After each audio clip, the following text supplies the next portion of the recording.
Apa sih topik kita sama hari ini? Jadi judulnya itu Kekristenan Prakolonialisme dan Perdagangan Rempah. Benar kan teman-teman? Nah, tapi sebelum kita masuk ke pembahasan, kita akan mengundang para narasumber yang luar biasa teman-teman. Ini kita langsung datangkan dari TKP kan sama. Iya. Mari kita sambut dia, ini para narasumbernya. Hai guys, selamat datang. Selamat duduk teman-teman. Sangat ganteng-ganteng dan cantik-cantik kan teman-teman. Ini didatangkan langsung dari TKP ya. Ini alih-alih Alih banget dulu. Selamat duduk, selamat datang semuanya. Ya, minumnya mana ini? Oke, nah teman-teman, sebelum kita masuk kepada inti pembahasan kita hari ini, sesuai judul kita tadi tentang kekristenan pada masa prakolonial, aku tuh bertanya-tanya, emang ada atau emang benar sebelum masa kolonial itu udah ada kekristenan di Indonesia? Oh iya, benar juga ya. Mungkin dari teman-teman ada yang bisa jelasin? Iya, Pak. Ya, pertanyaan yang sangat menarik ya.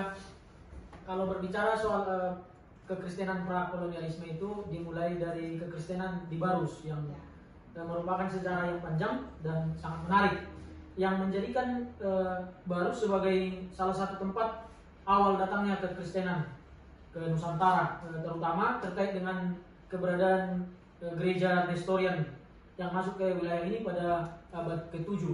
Jadi teman-teman, gereja Nestorian ini berasal dari Persia atau dari Timur Tengah dan merupakan cabang kekristenan yang menyebar melalui jalur perdagangan internasional di Barus yang pada masa itu merupakan pelabuhan yang sangat penting dan merupakan pusat perjumpaan berbagai suku, bangsa dan perdagangan dari Arab, India dan Cina.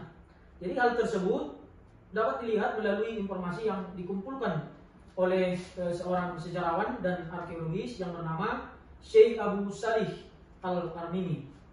Nah, tentang gereja dan biara di Asia dan Afrika dalam bukunya yang berjudul Tadur Fira Akhbar min Al-Kasis wal Adiyar min Nawin Misri wal Idaitu yang ditulis pada abad ke-12 dalam tradisi Koptik pada abad ke-17. Kemudian Panslap membeli manuskrip tersebut dan menyimpannya di Biblioteki Nasional di Paris. Manuskrip tersebut diterjemahkan oleh BTA Evet pada tahun 1895 di Oxford. Nah, kira-kira demikianlah awal kekristenan di Barus. Ya, ada lagi mungkin yang mau menambahkan? Oke, silakan. Nah, jadi teman-teman ya dari buku yang tadi sudah disebutkan oleh teman saya ini dalam catatan Abu Salih, dia itu mengungkapkan itu mengenai keberadaan komunitas Kristen di Fansur. Nah, Abu Salih ini mengungkapkan bahwa di Fansur terdapat beberapa gereja dan mayoritas penduduk Kristen di sana adalah penganut Nestorian. Nah, selain itu di Fansur salah satu gereja disebut gereja yang dipersembahkan kepada Bunda Maria atau Perawan Maria yang murni. Nah, namun di sela-sela itu terjadi adanya perdebatan di kalangan antara sejarawan antara Abu Salih dan Butler. Itu perdebatan mengenai akurasi lokasi yang disebutkan oleh Abu Salih. Butler mengatakan bahwa Abu Salih mungkin salah dalam merujuk lokasi, sebab lokasi yang dimaksud sebenarnya adalah Mansur atau Mansura yang bertempat di India Barat Laut, bukan Fansur. Nah, Mansur ini dikenal sebagai penghasil kapur Barus. Nah, sehingga sangat terkenal dan sering dikunjungi oleh pedagang dari pantai Malabar di India. Nah, namun sayangnya kurang adanya bukti-bukti konkret yang membuat penentuan tempat dan waktu kemunculan kekristenan di Indonesia. Tetapi yang pasti bahwa rentang waktu perjalanan perdagangan Persia di Asia Tenggara itu dia mengarah pada abad yang ke-7 sampai ke-11.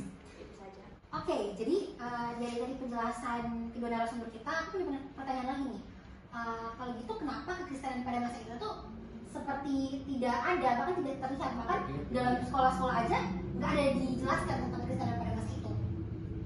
Nah, persoalan kekristenan Nestorian ini tidak bisa berkembang atau tidak terus dapat menjadi bukti sejarah yang akurat karena kurangnya bukti-bukti atau fakta-fakta terkait artefak-artefak maupun bukti-bukti sejarah yang kuat yang menjadikan awal kekristenan itu dapat menjadi sebuah penyebaran kekristenan hingga pada saat ini. Tapi kalau kita berbicara sejarah itu atau yang disebut dengan kekristenan, tentu kita harus punya bukti, fakta atau artefak-artefak yang mungkin bisa mendukung bahwasanya kekristenan tersebut bisa lebih luas untuk dijelaskan atau lebih luas untuk dikembangkan. Nah, karena terkait kurangnya bukti-bukti sejarah maupun bukti-bukti artefak, maka kekristenan Nestorian tersebut tidak mengalami perkembangan yang signifikan. Mungkin hal itu yang bisa saya jelaskan.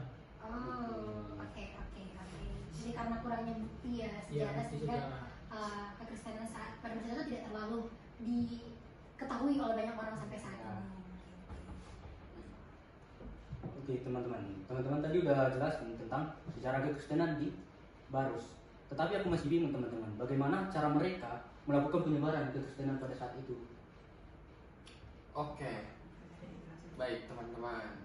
Di sini saya akan menjelaskan bagaimana rute perjalanan pada kekaisaran Romawi dan India pada abad pertama Masehi bersama teman saya yang paling cantik. Oke. Emang cantik. Sejak abad keempat, komunitas Kristen di India ini telah memiliki hubungan yang erat dengan gereja Mesopotamia di Persia. Mereka mengadopsi liturgi Syria dikenal sebagai Nestorian. Lalu mereka juga menjalin kontak sesekali dengan gereja Barat, sehingga India Selatan menjadi titik penting bagi para misionaris yang melanjutkan perjalanan ke Asia, begitu teman-teman, terutama ke Asia Timur. Lalu gereja Persia ini meluas ke Asia Tengah dan juga sampai ke Cina.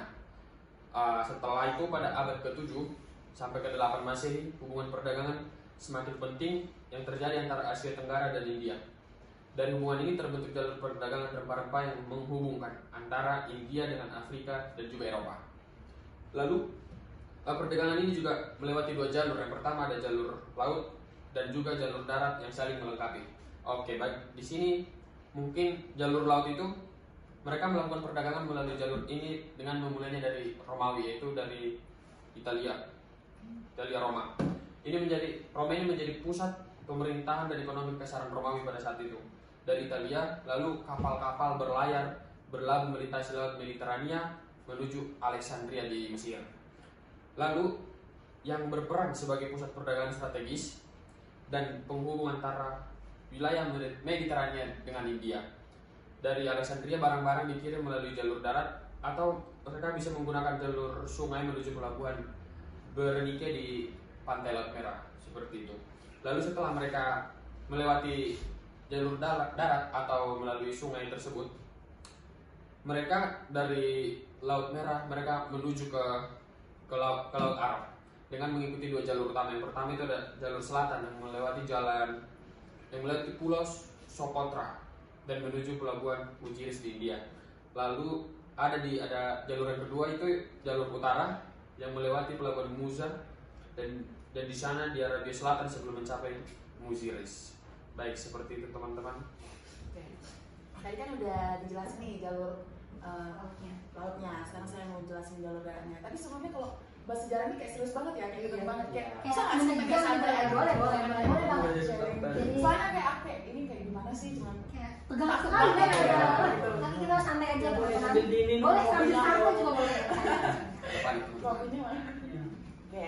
Jadi teman-teman, tadi sudah dijelaskan oleh teman saya jalur laut. Di sini saya akan menjelaskan jalur darat. Jadi jalur darat itu dimulai dari Asia Minor, di mana dia melewati beberapa kota penting di Mesopotamia, misalnya seperti di Antioquia, di Edes, dan di Palmyra. Jadi dari Mesopotamia ini dia melanjutkan rutenya itu ke Persia. Jadi Persia ini ada di situ dalam Persia ini ada pusat perdagangan lah, dibilang ada pusat perdagangan di situ. Jadi dari Persia ini lanjut lagi dia ke Baktira kayaknya kalau nggak salah, dia di Asia Tengah. Kemudian dari Asia Tengah ini dia lanjut ke Gandhara. Jadi dari Gandhara ini gimana ya bilangnya, pintu pusatnya kita ke India dari Gandhara. Jadi Gandhara inilah titik pentingnya dari jaringan perdagangan ini. Baru Gandhara inilah yang membuat hubungan antara jalur darat ke pelabuhan-pelabuhan di India. Jadi dari area-area jalur-jalur itulah kita bisa melihat adanya ini perdagangan begitu. Oh, oke. Penjelasannya sangat panjang ya. Ya, sangat Iya memang kalau cerita sejarah harus panjang karena kita harus cari betul bukti juga yang sih. banyak gitu, nggak bisa kayak satu gitu. Jadi harus benar-benar jelas.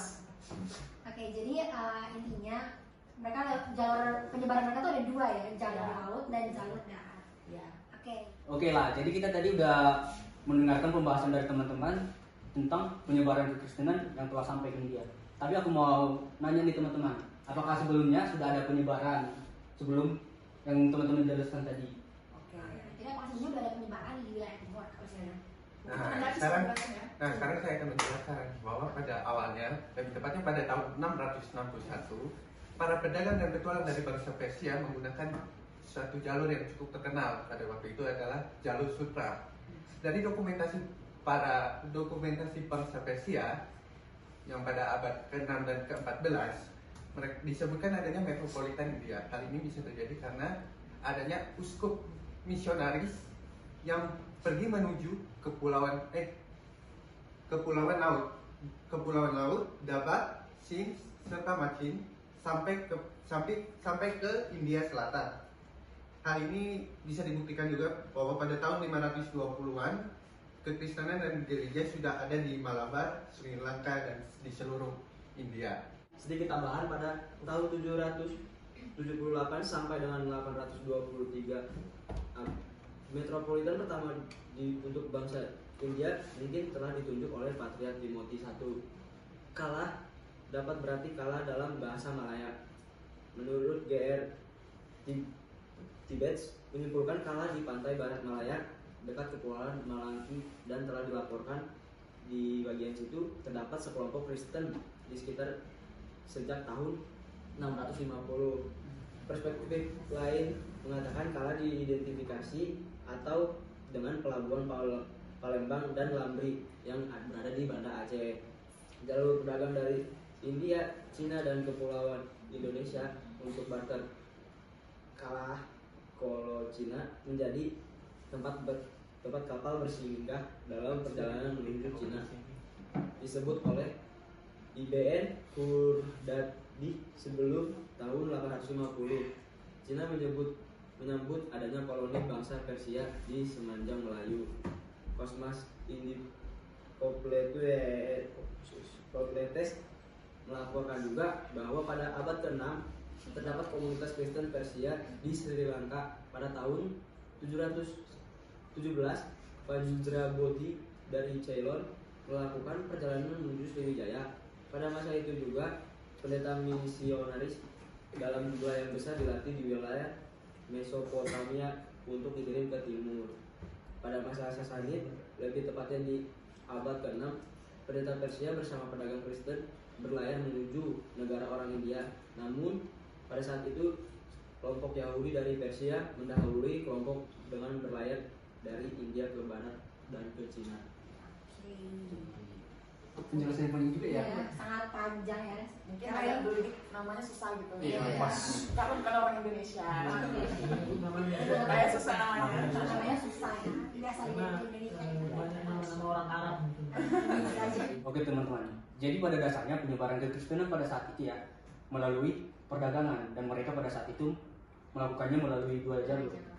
Nah teman-teman, saya masih bingung dalam perdagangan ini. Seperti apa Iya. perdagangan? Boleh nggak sih dijelaskan lebih dalam lagi tentang perdagangan rempah ini? Boleh, baik. Yang pertama dulu kita bahas mengenai dunia tersendiri. Nah, jadi yang pertama itu kita bahas dulu, karena ini kan mengenai Maluku ya, kita ambil sejarah Maluku.